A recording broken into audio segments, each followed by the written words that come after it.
नमस्कार, मैं हूं आपके साथ मयंक। आज 28 तारीख है और देखिए पिछले चंद घंटों के अंदर ईरान और अमेरिका के बीच में कई ऐसे डेवलपमेंट हुए हैं। बहुत तेजी से हालात बदल रहे हैं और एक बार फिर मामला जंग की तरफ बढ़ता दिखाई दे रहा है और ऐसा लग रहा है कि हॉर्मूज को लेकर एक बड़ी जंग छिड़ सकती है।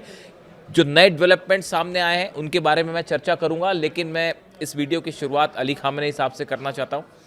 देखिए 28 फरवरी को अली खामेनेई साहब का असैसिनेशन हुआ था, उनकी शहादत हुई थी।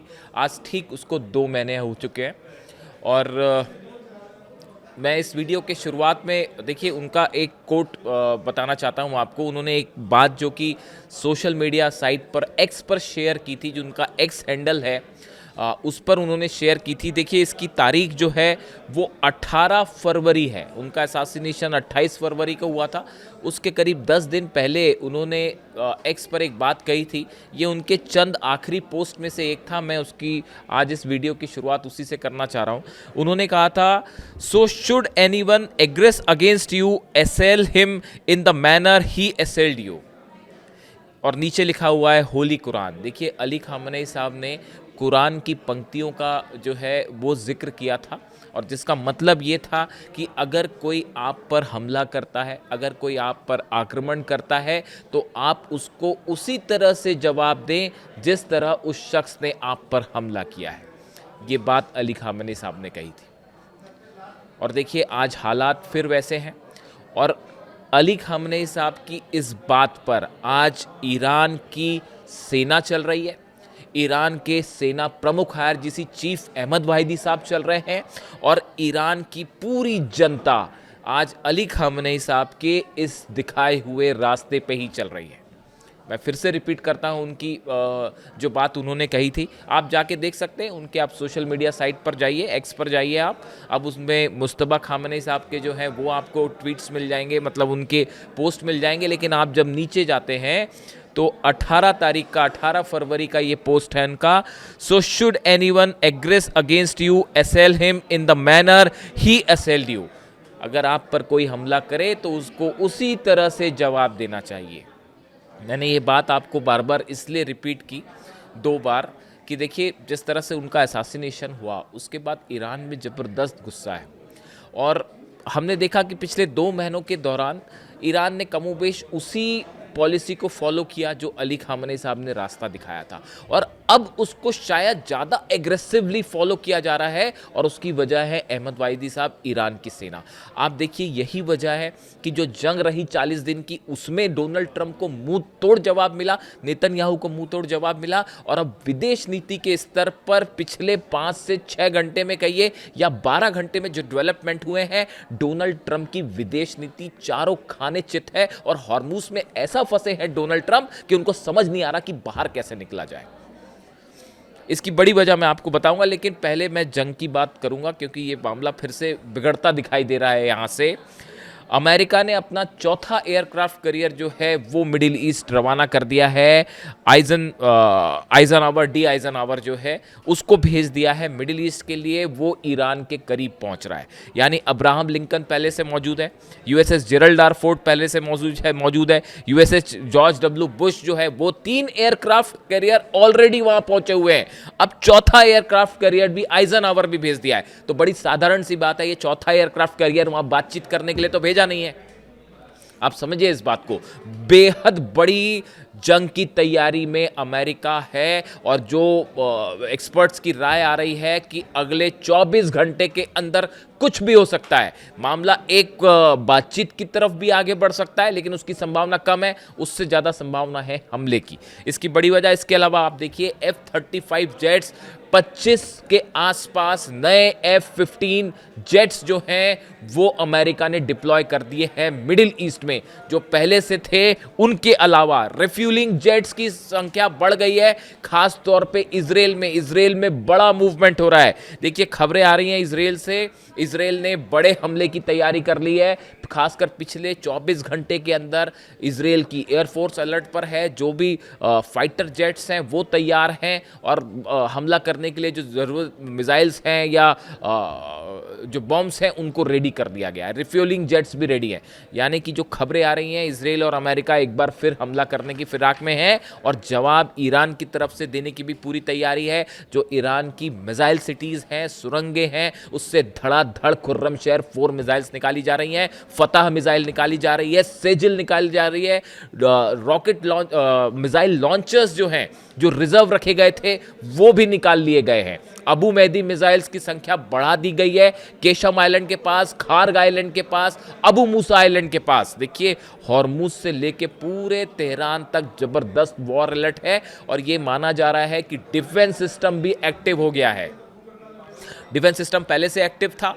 अब्बास अराक्ची साहब की पुतिन से जो मुलाकात हुई है उसको लेकर जो डिफेंस एक्सपर्ट से जुड़े लोग हैं वो ये तय मान के चल रहे हैं कि रूस का डिफेंस सिस्टम जल्दी ही आपको तेहरान में और हॉर्मुज में एक्टिव मोड में देखने को मिल जाएगा, जिसको लेकर तमाम सवाल उठ रहे थे कि अभी आया है नहीं आया है। शायद पिछली बार डील नहीं हो पाई, लेकिन कल का जो स्टैंड था पुतिन का और पुतिन का ये कहना हम पूरी मदद करेंगे, उसका पहला मतलब डिफेंस इंडस्ट्री ने ये निकाला है कि अब आपको ईरान में रशिया का डिफेंस सिस्टम मिलेगा, डंके की चोट पर मिलेगा। खैर, तो ये आपके डेवलपमेंट हैं। अब देखिए मामला कहाँ फंस गया है। मामला ये फंस गया, ईरान ने, मैंने आपको खामेनी साहब की इस बात का जिक्र इसीलिए किया, उनकी ये जो लाइन थी ना, जो उन्होंने कुरान का जिक्र करके कहा था ये बात कि अगर कोई आप पर हमला करता है तो उसको उसी अंदाज में आप वापस जवाब दीजिए। अब उसी पॉलिसी को विदेश नीति में भी ईरान ने फॉलो करना शुरू कर दिया। पहले हमलों में फॉलो कर रहे थे, अब विदेश नीति के स्तर पर देखिए ईरान की जनता ने क्या कहा। ईरान की जनता ये बोली, ईरान की सेना ये कह रही है कि साहब ये जंग हम जीते हैं, ये जंग ईरान जीता है। पूरी दुनिया देख रही है कि दुनिया का सबसे बड़ा ताकत होने का दावा करने वाला अमेरिका किस तरह से घुटनों पे है।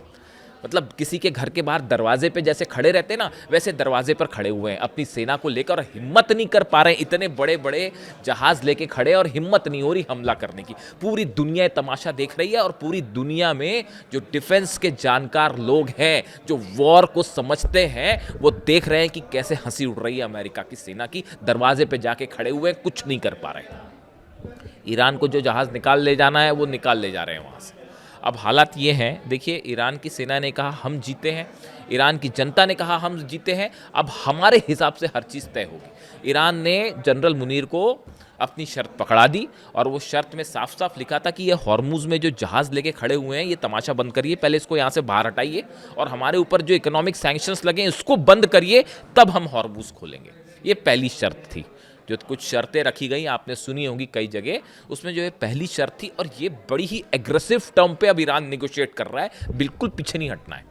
यही अप्रोच था अली खामेनी साहब का और इसी अप्रोच की वजह से 40 साल तक उन्होंने शासन किया। अमेरिका के 6 राष्ट्रपति उनका कुछ नहीं बिगाड़ पाए। देखिए वो हमेशा यही कह रहे थे कि जब आप अमेरिका से डिफेंसिव मोड में आते हैं तो अमेरिका आप पर भारी होता है और जब आप पलटवार करते हैं तो अमेरिका दबने लगता है। और बिल्कुल इसी नीति पर अब ईरान की विदेश नीति चल रही है। हुआ ये कि अब्बास अराक्ची साहब ने अपनी शर्तें रख दी। उन्होंने कहा पहले आप ये जो अपने जहाज़ लेके खड़े हुए हैं इसको बाहर हटाइए यहाँ से और हमारे पे प्रतिबंध लगे, ये हटाइए तो अब हम हॉर्मुज खोलेंगे। हॉर्मुज में पूरी दुनिया की जो है इस समय नब्ज पकड़ ली है, समझिए आप, ईरान ने, और पूरे दुनिया में हाहाकार मचा हुआ है। जितने इंडस्ट्रीज हैं सब ठप हो जाएंगी अगर हॉर्मुज इसी तरह बंद रहा तो। और लगातार प्रेशर बन रहा है डोनाल्ड ट्रंप पर, अमेरिका पर कि ये क्या कर रखा है आपने।